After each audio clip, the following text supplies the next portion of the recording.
ইসরায়েলের সাম্প্রতিক হামলার যে কোনো পরিস্থিতিতেই প্রতিহত করবে কাতার। দোহা কোনো আগ্রাসনের মুখে নীরব থাকবে না। আমরা স্পষ্টভাবে বলছি যে কাতারের সার্বভৌমত্বে আঘাতের জবাব আমরা দেব। শুধু রেগে আছি বলা এখানেই যথেষ্ট নয়, বিষয়টি অন্তত গুরুতর। 24শে সেপ্টেম্বর জাতিসংঘে কাতারের পররাষ্ট্রমন্ত্রী মুখপাত্র এসব কথা বলেন।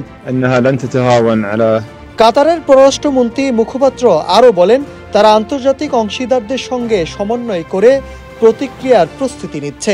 আমরা বিশ্বের বন্ধু রাষ্ট্রদের সঙ্গে যোগাযোগ আছি।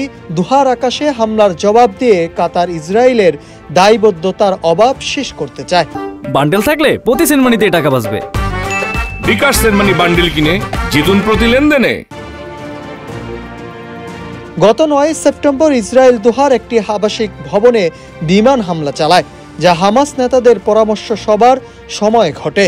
হামাস নিশ্চিত করেছে কেন্দ্রীয় নেতৃত্ব নিরাপদ আছে, তবে 6 জন নিহত হয়েছেন, যার মধ্যে খলিল আল হাইয়া এর ছেলে এবং একজন কাতারি নিরাপত্তা কর্মকর্তা রয়েছেন।